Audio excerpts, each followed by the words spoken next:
Dan suatu ketika malam itu saudara tuh ceritanya mau kencing, Kak. Kencing. Nah, pas mau kencing itu ternyata pas mau jalan ke kamar mandi itu ada orang, ada sosok lah ya, jalan.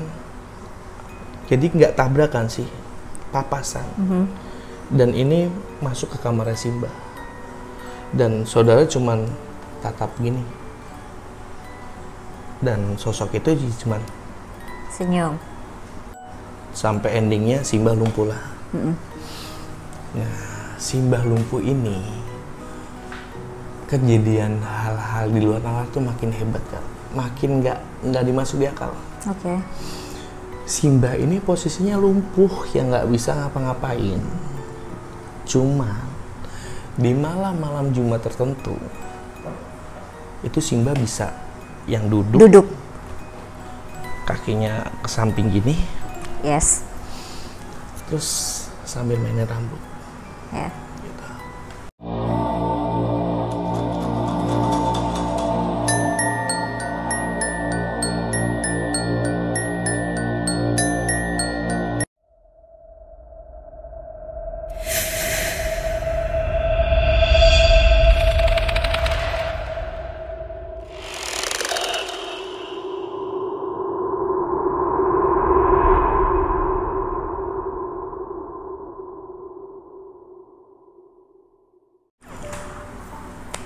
Oke, selamat datang di Spiritual Journey. Balik lagi bersama gua Alia. Buat teman-teman yang belum subscribe, jangan lupa di subscribe, like, comment, and share. Kali ini Spiritual Journey kedatangan tamu istimewa nih. Perkenalkan dengan Bang Jambe. Iya, Jambe. Punya channel YouTube dong. Apa nama channelnya? Kita ada di ngobrol.com. Ngobrol.com. Buat teman-teman jangan lupa di subscribe ngobrol.com. Nanti linknya aku taruh di bawah ya. Oke. Kita langsung to the point aja nih ya, ya Kak. Di sini Bang Jambe mau cerita apa nih? Roman-romannya cerita pribadi nih? Sebenarnya lebih spesifiknya lebih cerita kejadian masa lampau sih. Masa lampau, oke. Dan ini gue rasain sendiri dan kebuka akhir-akhir ini juga. Intinya itu dulu deh. Ya. Sok, mangga. Langsung aja cerita? Langsung aja. Oke, jadi gini. Gua ini Kak dilahirkan dari keluarga Jawa. Tulen Jawa, ibu Tulen bapak? Jawa. Jadi kalau teman-teman tahu, bapak tuh dari daerah Semin, Gunung Kidul. Oke. Ibu dari daerah Pelayan, Gunung Kidul juga. Oke. Jadi benar-benar asli Gunung Kidul. Yang tepatnya di daerah Jogja. Yes. Nah, jadi di sini gue akan menceritakan tentang kisah Simba.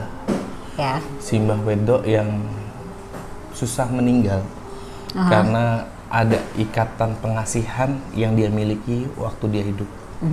Karena orang zaman dulu memang gitu ya? Ya. Jadi bisa dirunut ke belakang, Mbah Wedok ini secara runutan itu mungkin bisa dikatakan kelahiran di tahun 1920-30. 20-30? Wow, oke. Nah, di zaman itu memang seperti Kak Alia bilang, banyak orang-orang yang apa ya, memiliki ilmu. Iya, berilmu. Berilmu. Cuman Simbah Wedok ini memang dari mudanya memang melakukan sebuah tirakat yang dimana tirakatnya itu bisa melakukan beberapa puasa yang kita tahu secara kejawen. Yang puasa mutih itu untuk tahap dasarnya, puasa mati geni. Ya. Puasa weton, puasa mutih, puasa mati geni. Iya. Dan itu ada beberapa puasa lagi yang dijalankan oleh Simba. Sampai titik terberatnya adalah puasa yang dimana dia nggak boleh makan. Dia nggak boleh ketemu orang, dia nggak boleh ketemu cahaya matahari. Oke. Yang bisa dikatakan bertapa. Oke. Nah, sampai satu titik Simbah ini melakukan tirakat itu waktu zaman mudanya dengan harapan dia memiliki ilmu yang sebagai keuntungan buat dirinya sendiri. Dalam arti untuk mencari jodoh lah. Jadi waktu itu memang di zaman itu untuk mencari jodoh tuh memang harapannya itu dapat jodoh yang orang ternama, orang kaya, orang hebat, bangsawan lah ya. Iya. Dan singkat cerita akhirnya sampai Mbah Wedo ini ketemulah dengan Mbah Lanang. Mbah Lanang ini memang di desa tempat Simbah lahir, memang diketahui Simbah Lanang ini bisa dibilang ternama lah namanya. Banyak diseganin sama orang-orang.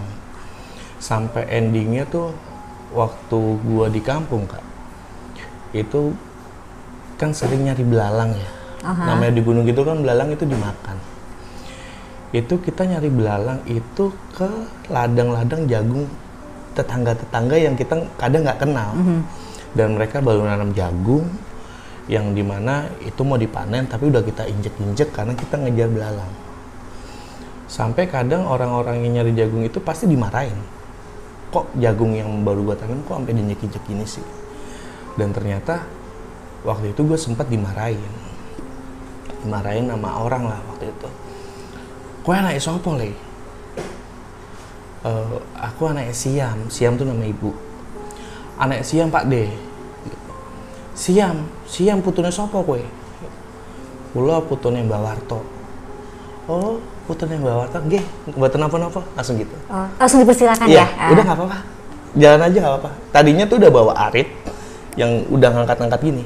Pas dengar nama Simbah, itu Arit langsung di belakangnya langsung, oh iya, nggak apa-apa. Punggu gitu ya?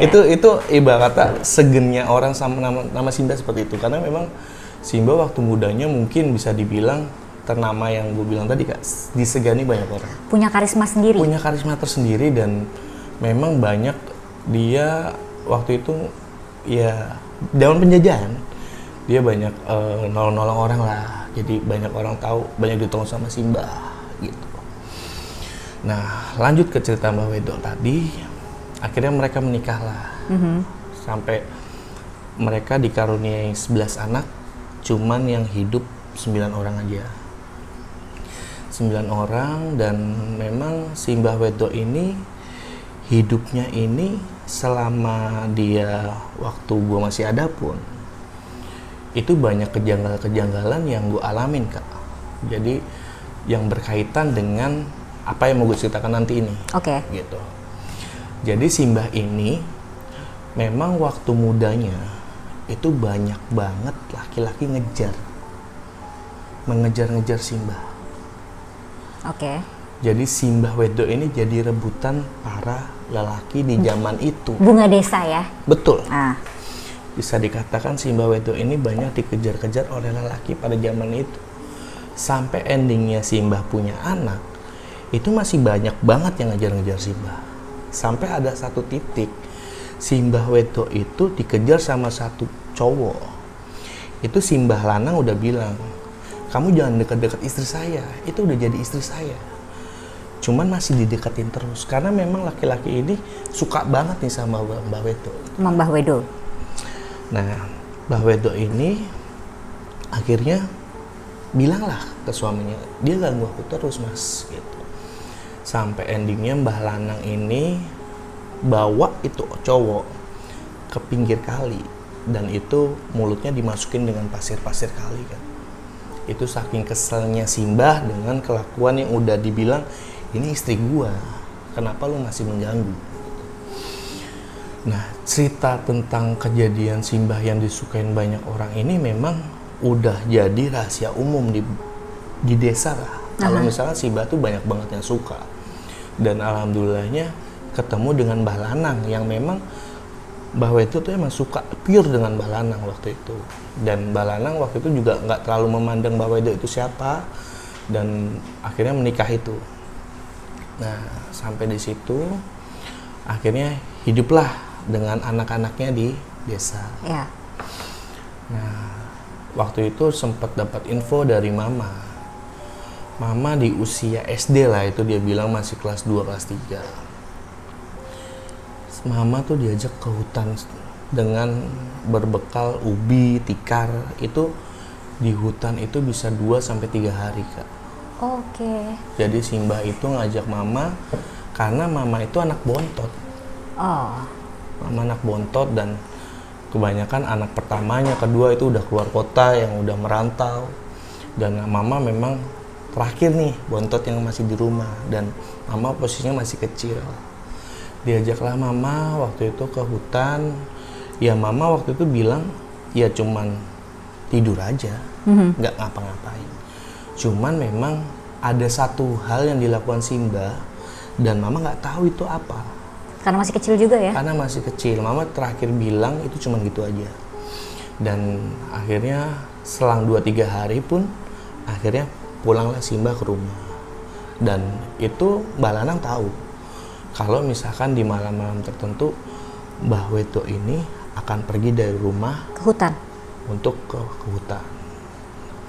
Nah, sesampainya itu setelah balik ke rumah biasanya nggak ada masalah apa-apa, seperti biasa gitu, Kak. Nah, kejanggalan ini bakal gue ceritain di sini. Awal kejanggalan yang gue rasakan waktu itu adalah pertama, kejadian ini berawal dari gue agak mundur ya, Kak. Iya. Agak mundur. Jadi di tahun 2009 Aha. di tahun 2008.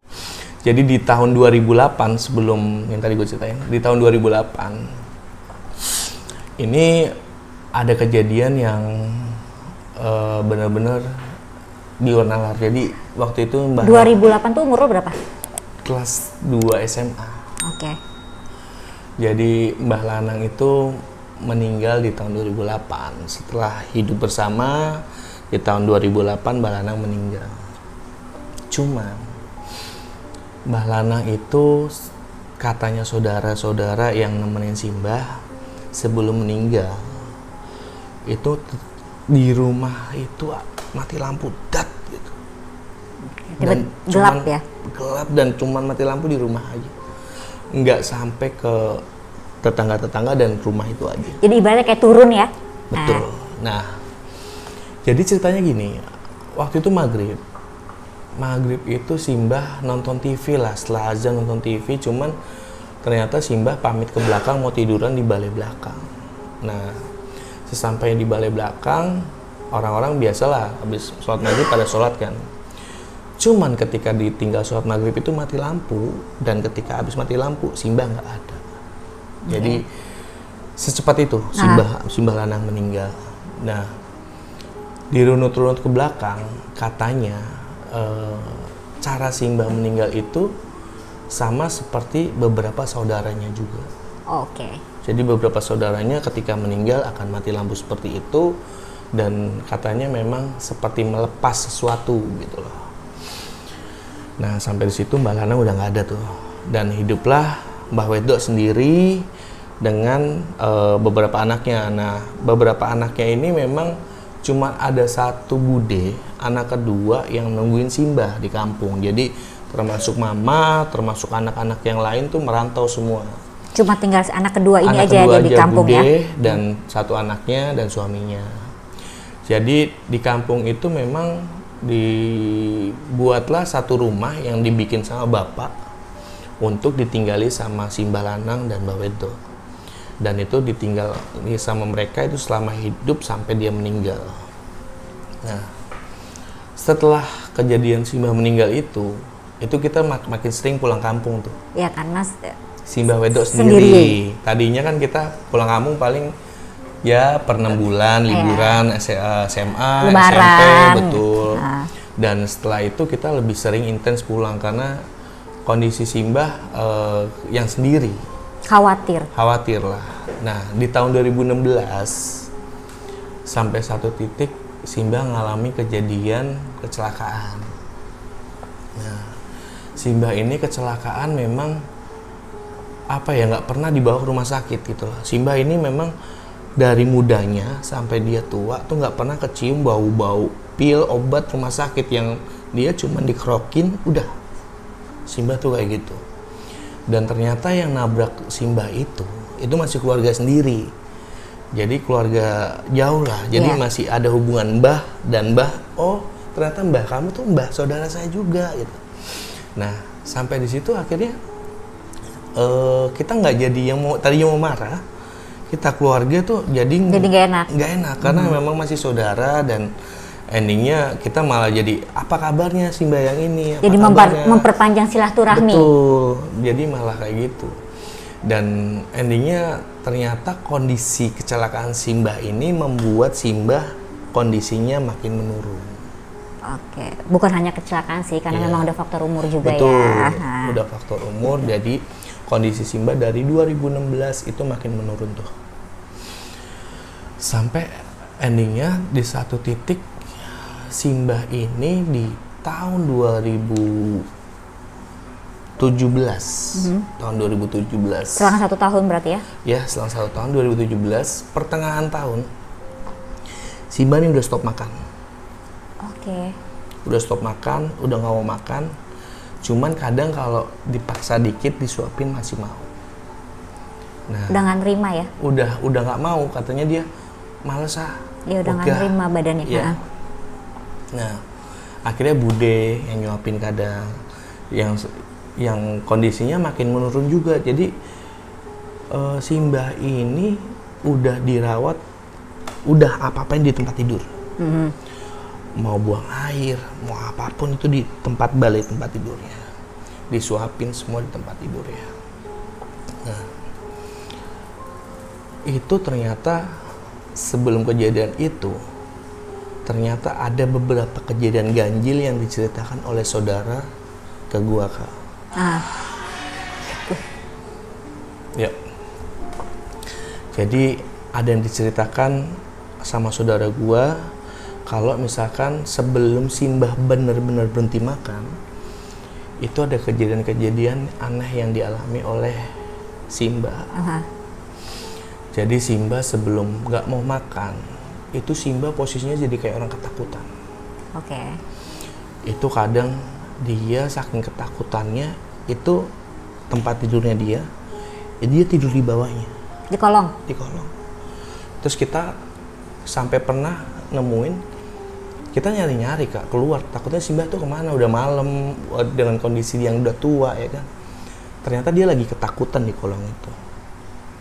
Jadi kadang kita udah tahu nih, kalau misalkan Simbah, kalau misalkan nggak ada ya lagi di kolong. Di kolong, udah nggak mungkin kemana-mana ya? Udah nggak mungkin kemana-mana, tapi dengan posisi yang ketakutan.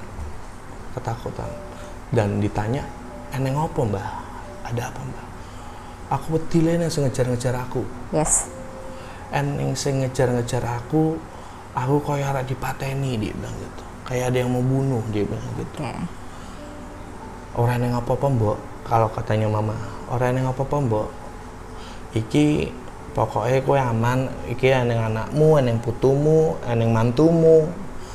Jadi semua pada jagain Simbah gitu. Nggak usah takut. Nggak usah takut. Jadi ini semua kita ada keluarga di sini. Gitu. Akhirnya Simbah mulai dari kolongnya tuh pasti langsung bangun. Dan secara spiritual, Simbah ini sebenarnya yang gue tahu dia melakukan sholat tuh dengan lafaz Jawa. Oke. Jadi yang tetap Allahu Akbar, Al-Fatihah. Cuman di endingnya dia akan membaca, ya Allah, putuku, anakku, panjang umur, oke rezeki ini, paling gitu-gitu. Itu selalu gue dengar dari bisikan dia sholat. Entah pas sujud, entah pas bangun, Simbah selalu berdoa seperti itu. Pasti dia selipin ya? Pasti dia selipin. Itu nggak cuma di sujud, di awal udah baca, pasti udah ngomong seperti itu. Nah, semenjak kejadian itu pun, akhirnya nggak cuman itu doang kejadian-kejadian aneh yang dialami oleh Simbah.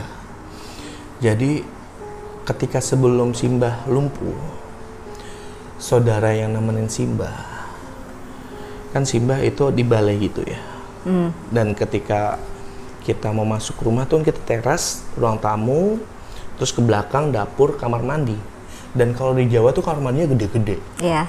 Nggak yang cuma kecil, tapi yang ada kolamnya gede dan besar lah. Dan suatu ketika malam itu saudara tuh ceritanya mau kencing Kak. Kencing. Nah, pas mau kencing itu, ternyata pas mau jalan ke kamar mandi, itu ada orang, ada sosok lah ya, jalan, jadi nggak tabrakan sih, papasan. Dan ini masuk ke kamarnya Simba.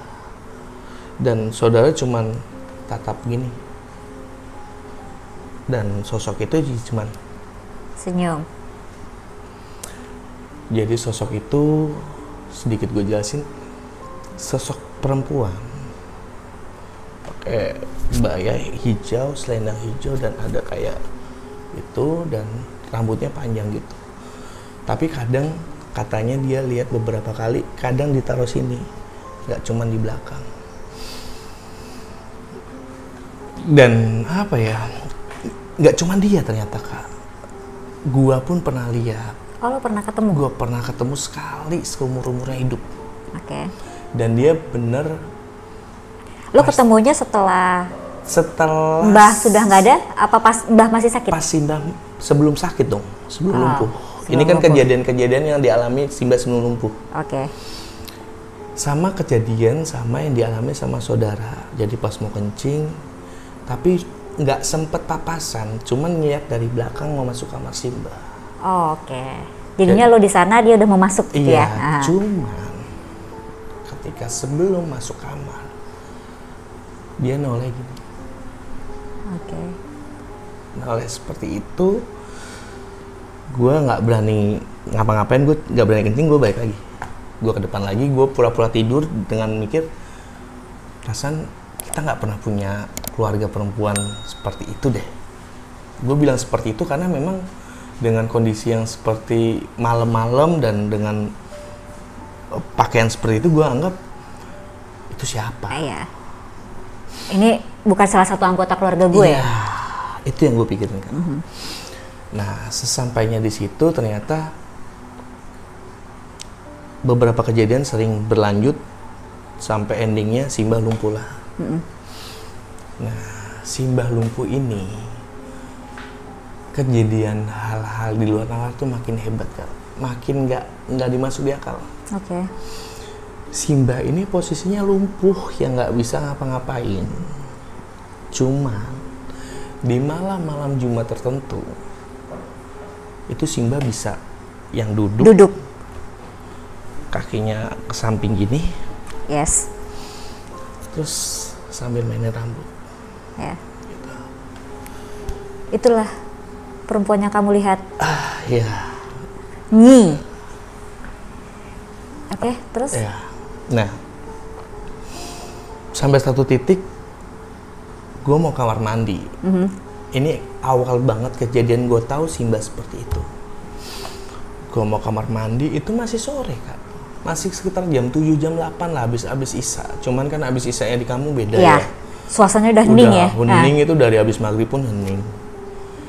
Nah, itu jam-jam segitu biasanya keluarga tuh lagi ngumpul di teras. Oke, iya sih Tapi ya. memang Simba di belakang sendiri, nggak ada yang nemenin.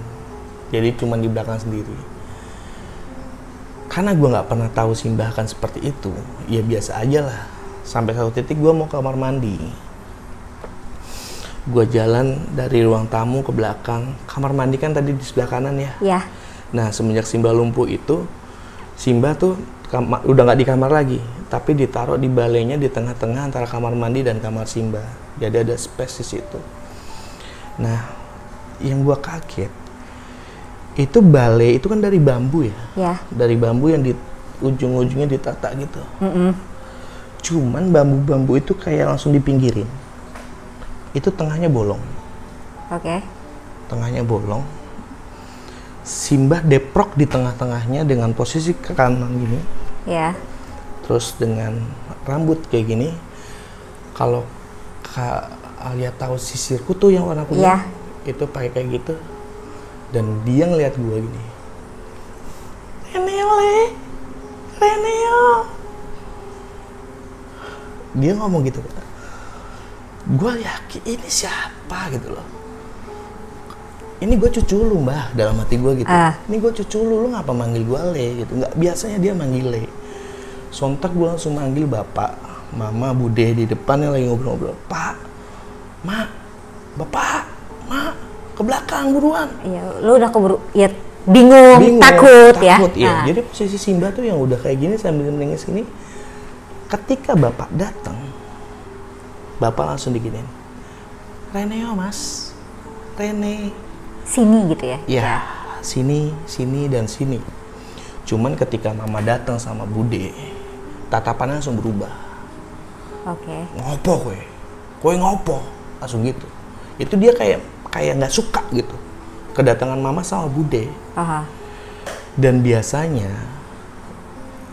itu kita kalau udah kayak gitu, karena kita emang nggak tahu ini kenapa, itu kita diemin aja. Itu bisa dari jam 8 sampai jam 4 pagi, jam 3 pagi, jam 4 pagi, itu biasanya udah selesai sih.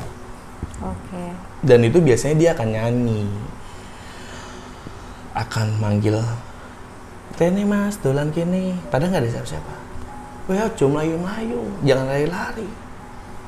Dia kayak ada yang diajak ngobrol selama bahasanya itu kalau di Jawa ngomyang. Ngomyang tuh kayak ngomong sendiri lah. Itu dia akan ngomong itu dari jam 9 sampai jam 4 pagi. Nah, itu jam 4 pagi mau subuh tuh pasti udah nggak ada suara itu dan dia biasanya udah tiduran. Udah seperti posisi dia yang seharusnya ya? Iya. Kenapa kita biarin gitu, Kak?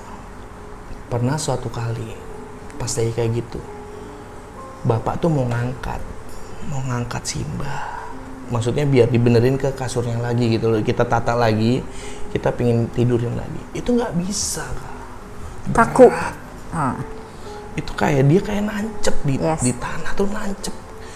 Itu udah saudara gua sama bapak tuh kan 3 cowok ya.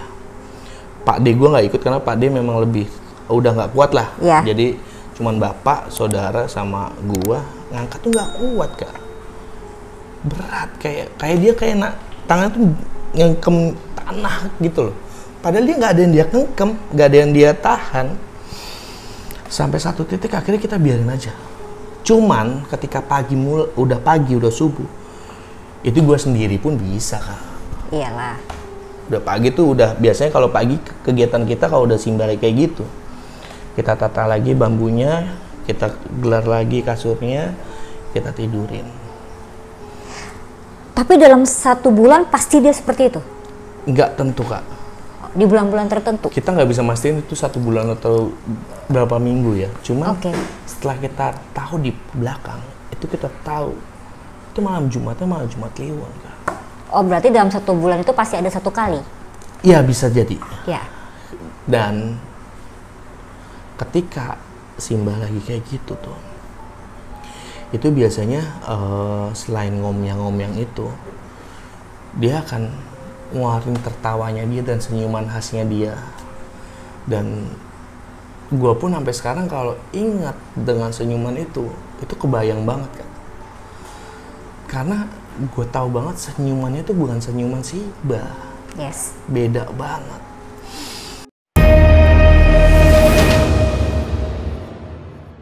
Dan akhirnya adalah Pak D itu dari Klaten. Akhirnya dia bawa temennya dan dibawalah ke rumah, ke teras dari Klaten ya.